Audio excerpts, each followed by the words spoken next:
A little bit about our show. As you know, Karate Union wasn't designed specifically just to promote United States Black Cat Kempo, but to promote all styles of the martial arts, so we all unite in a common cause to help improve our country and help build a happier, healthier, safer place in which to live. Today's show, we're coming back with some very special friends and guests who were on last week's show. This gentleman to my left, I should say this distinguished-looking gentleman to my left, is Mr. Mark Gates. Nice to have you back, sir. Thank you for having me. And this gentleman to my right, who just did that with demonstration of Shaolin form. Shaolin form, okay. This gentleman to my right is Patrick Hanvey. Nice to have you, sir. Thank you. Okay. I'm sure you're going to enjoy this show. I know you're going to watch it because you're watching it every week, and I thank you very much. But I'm sure you're going to enjoy this week's show because Pat and Mark promised to do some Shaolin Kung Fu, something that I'm very interested in. So without any further ado, turn on your VCRs, and we'll be right back.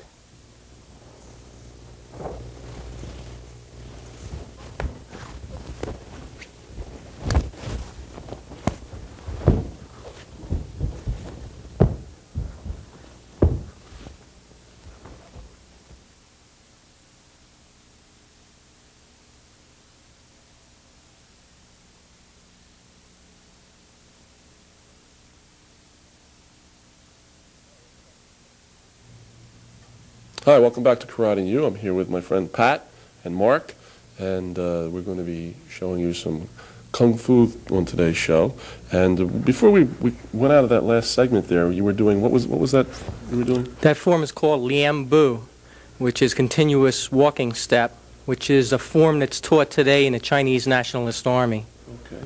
And the grappling type of thing was? Oh, that was China Doida, or China. That's seizing and controlling or bone twisting art. It has to do with locks and holds, non-lethal kind of techniques. Very interesting stuff there, very interesting.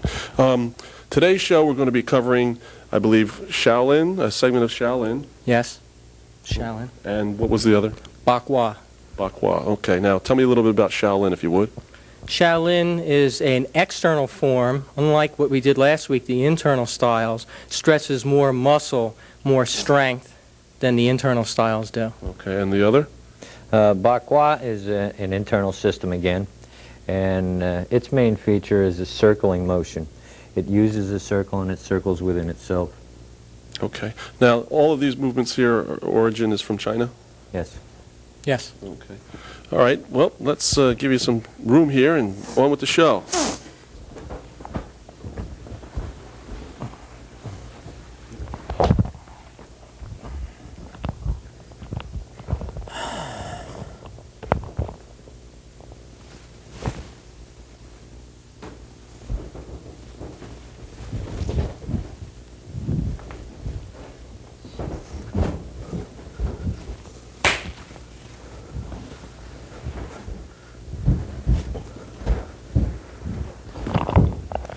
Okay, what Mark is doing now is a form called Duen Da. Duen Da, the form that I did, is a very basic form taught to beginners.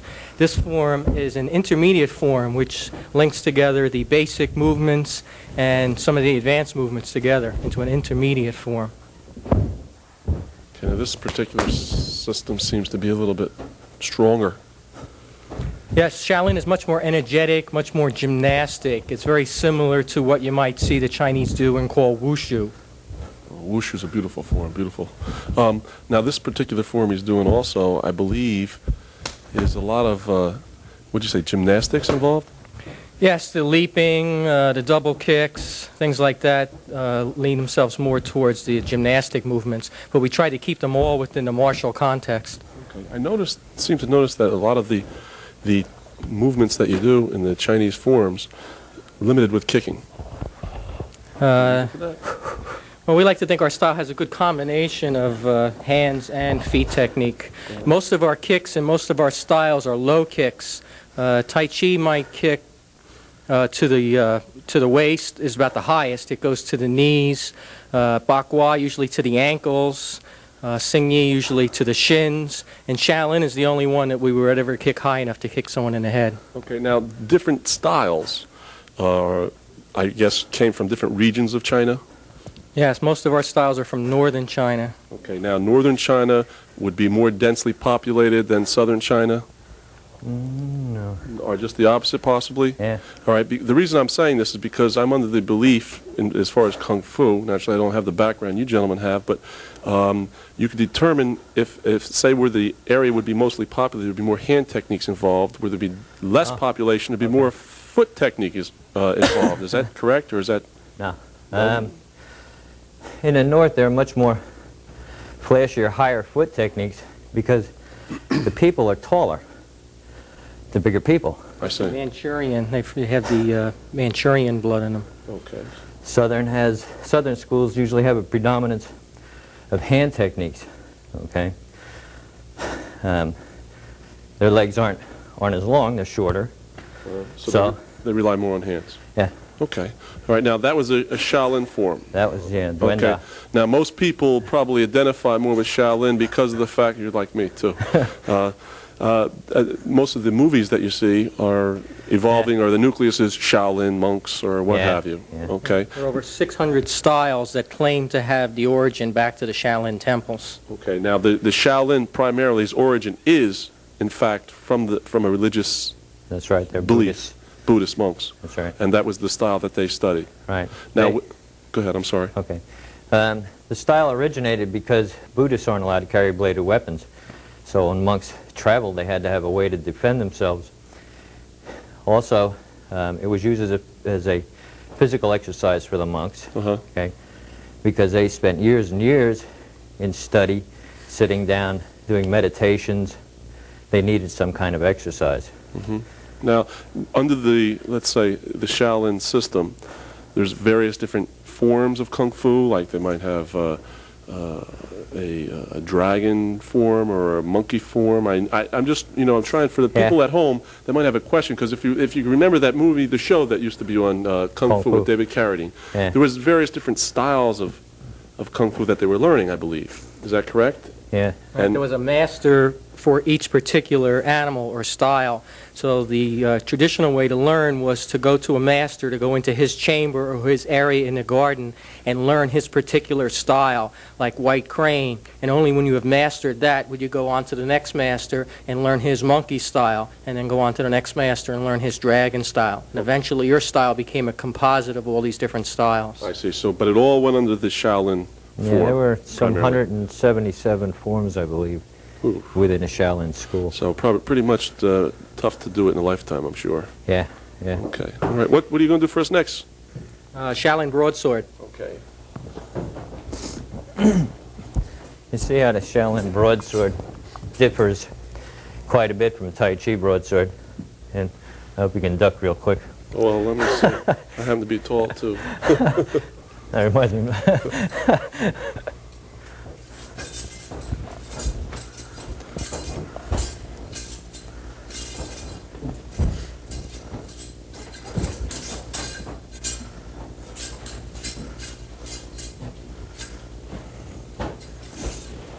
Really nice moves in this.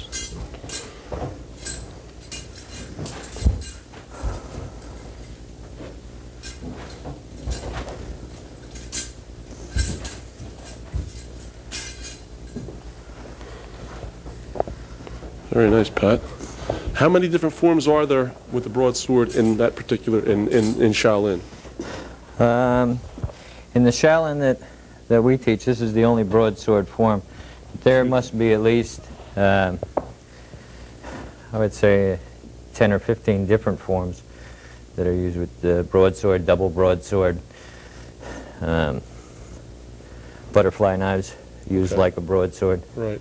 In regards to the broadsword form that you just did right now, Pat, at what level would you learn something like that as far as Kung Fu is concerned?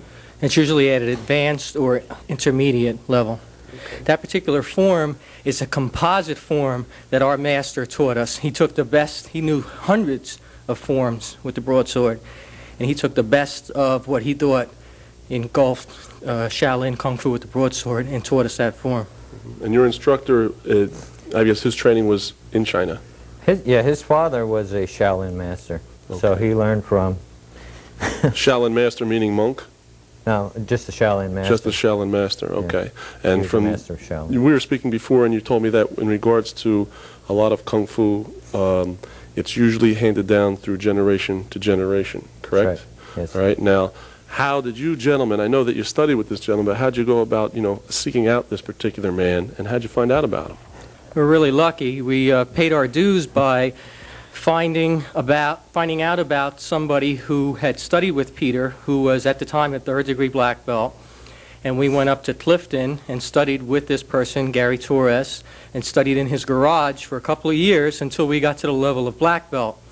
And then we went in front of Grand Master and performed and asked him to become students of his, and he accepted us, and from that point on we were his students. Okay, what would constitute a Grand Master in Kung Fu? Someone who's beyond rank or beyond level, beyond any kind of rank that any person could put a label on him or so. Somebody who studied over a lifetime. I see. Okay. Who's next? Mark is going to do the Long shift. the long shaft. Say that 3 times real fast. Okay, now this is a long shaft. We would refer to that as a bow. Okay, in karate. Now, why is it? Why do you say that 3 times real fast? Why do you say it's a shaft? Where does it get the name from? Well, that's an English term. Long shaft. We don't use the Chinese words, and we just call it, what it is. It's a long shaft. And you'll notice when Mark does the form, we utilize the length of the long shaft. That's probably where it's got its name from, because it is a long-range weapon. We don't hold it in the center like other styles and use either end. We use either end by sliding the stick, similar to the way you would slide a pool cue. Okay, now, was this a farm tool at one time, or was there any significance other than a weapon? No, other than as a staff, normally for whatever a staff was used for, helping you to walk, helping old men to walk, use it around the farm to, prop up the building or whatever else you needed it for. Most Chinese peasants, like other Orientals, weren't allowed to carry weapons. Right. And like Mark says, the long shaft was just something that you can use like a cane or a walking stick or a hiking stick and become proficient in fighting with it. Tie your baskets on it and take them to market. Sounds good. Okay, I'll give you the floor there, Mark.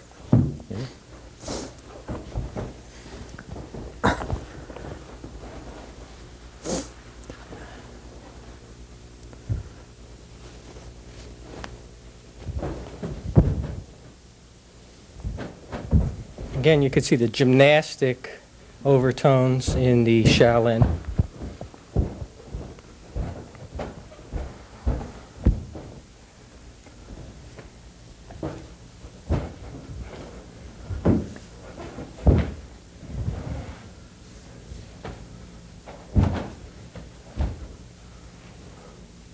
Each one of those movements is a strike. Strike or a block, sure.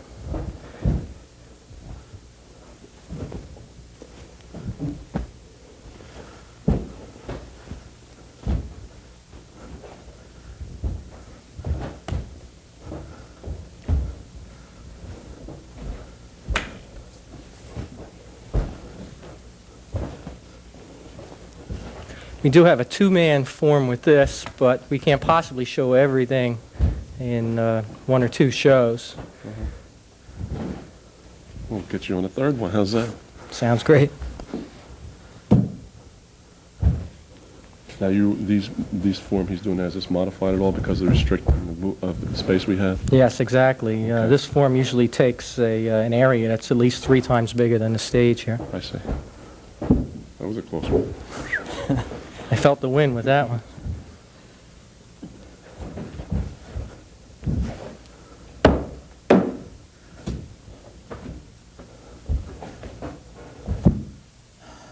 Okay. Nice work there, partner. I'll tell you what, you get a good cardiovascular workout with that. That's for darn sure. That's for sure. Now, when we speak of the shaft, you say that's a short staff? No. That's a long staff. Okay. What is a what is a short shaft? Is there such a weapon? Stick. Just a basic stick? Mm-hmm. Basically, that's what you would use broadsword techniques for. I see. Okay. Same idea, short weapon. Right. Okay. Now, I have a question for you in regards to this. Is there any, self-defense techniques that you would work with a shaft? Any type of, formal training 101? Yes, there is. Is there anything you can maybe show us, something simple? We got the other one Sure. here. Yeah. All right, now that there is made out of bamboo. Rattan. Rattan. Okay, rattan is stronger than bamboo? Yeah, if you look, it's all solid, and it's all fibrous. Okay?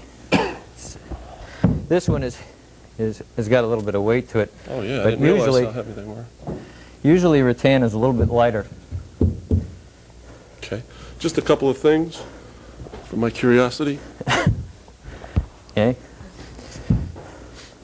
The downward strike, what you'll see Pat doing is a parry and strike. Okay? There's the parry, and there's the strike. Right, excellent. Okay? Now my reaction to that, okay, if he does that parry, is just that. Okay? So if you notice what happens, I slide to the length of the weapon, strike for his head. Okay? He slides on the weapon to gain the length of it. I see, I see. In most Chinese systems, we try to use the length of the weapon so that I can strike him from way back here. Right, keeping your distance. That's right. That's really the whole point to having a long weapon is the distance. Okay, great. Great, I appreciate that. Thank you. Okay, what are we doing next there, Pat? Bakwa. You doing China? Okay. We've got about 6 minutes left. Do you have enough time in that? Sure. Well, we could do a little chin off first and then do some bakwa. Sure. That's my Since you like the that's chin my off. favorite. Okay. Okay. 6 or 4 again? 4, because we didn't finish 4. Okay. This might be used against the knife attack.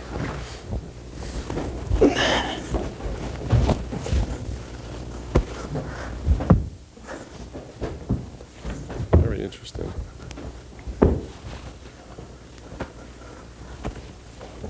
From one movement to another.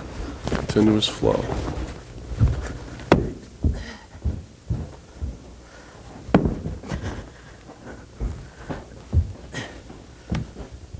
Six.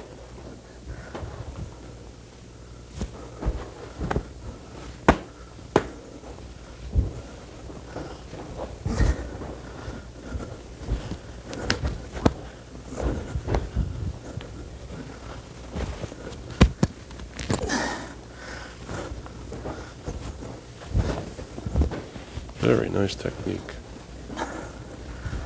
Just coming off natural as can be.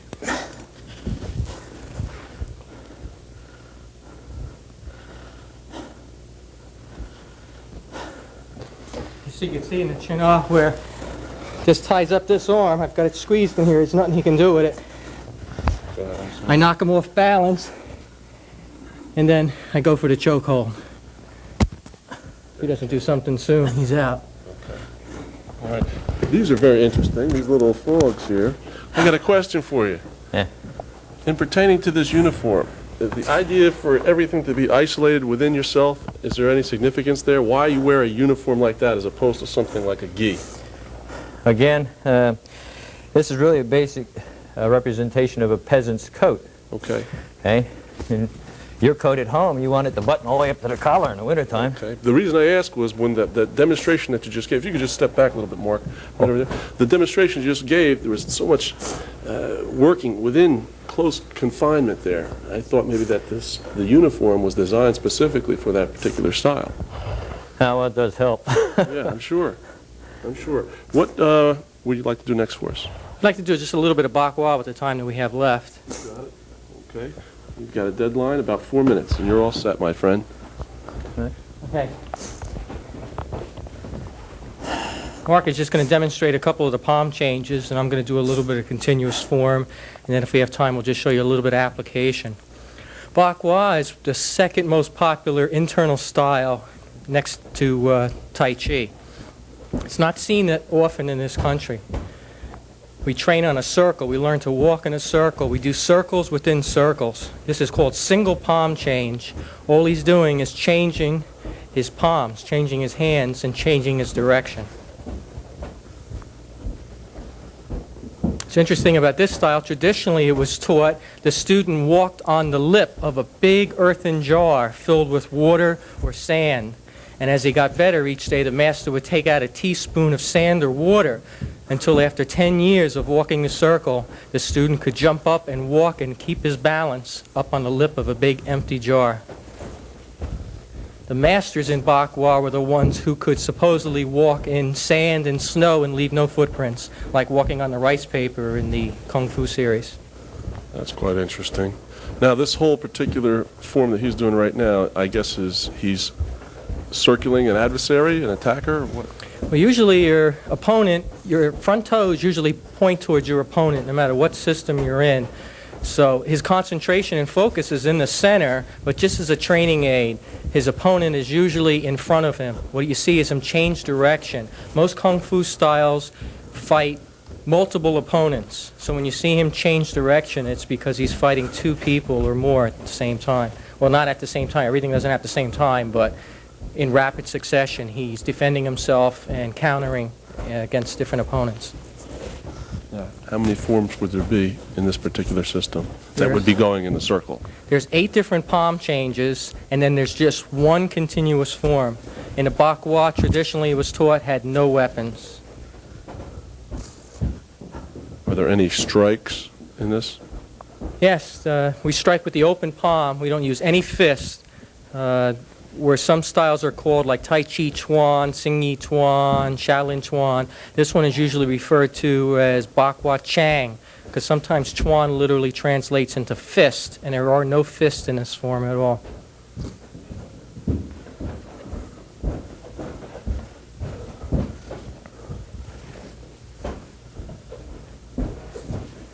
Now, I noticed that when Mark is moving his hands, sometimes he's looking at his hands. Is there a significance to watching the hands while you're moving? Right, gives him some sort of focus, and that's usually what he's striking with. I see. Okay.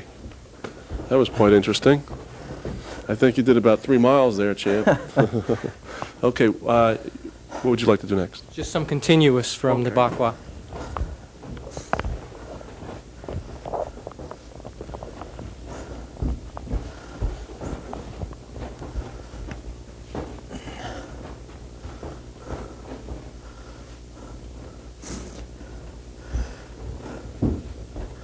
You watch, you can see the circle within the circles. Can you be a little more specific with that? Well, as Pat circles around, he goes in a circle. His body is also twisting in a circle. And if you watch his hands many times are moving in circles.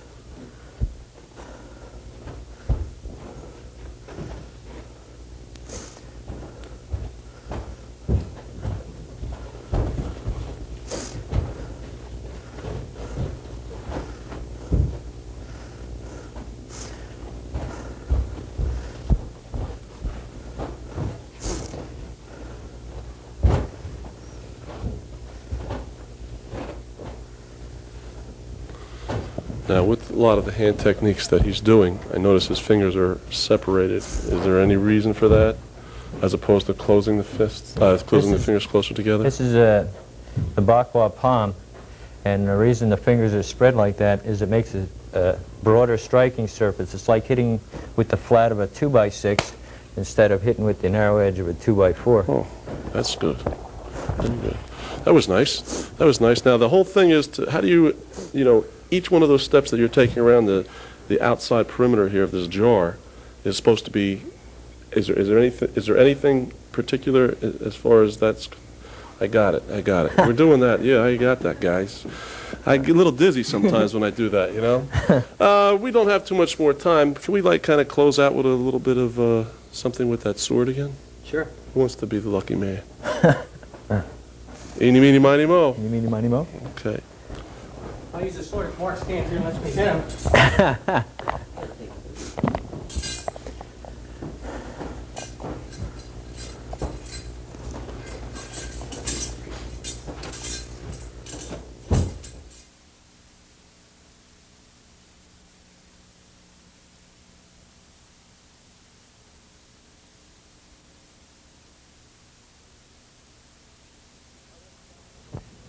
Hi, welcome back to another closing of Karate and You. Before we close, if you have any questions, we have a graphic on the show right now that you can check into. And if you have any interest in obtaining some equipment, you can contact the Martial Arts Center in Ocean, New Jersey. Gentlemen, they also teach a course at the Brookdale Community College. In closing, anything you guys would like to say? We're running a little bit over time. I'm having a great time here today, I'll tell you that, Pat. Well, thanks for having us. My pleasure, sir. And I want to get you back on the show. Sure. Okay. And you, sir, it's been a pleasure. Yes, been glad to be here. Okay. And I just want to say about the weapons. Okay. That no one else, unless you've been professionally trained in them, should try to use the techniques that they've seen here. Okay, you people at home, keep that in mind. Under no circumstances do you fool around with any weapons around the house unless you're under complete supervision. This is Master Art Bynes, my two good friends from China Kung Fu, Pat Hanvey and Mark Gates. Thanking you for inviting us into your home. Remember that the biggest obstacle in life is yourself. Overcome it, you achieve the greatest accomplishment of all. This can only be achieved, however, through a balanced education that pertains to knowledge of the mind, honesty in the heart, and strength in the body. Gentlemen, if you could just do me a favor and do some more of that little grappling stuff. I love it. What? 4. Okay.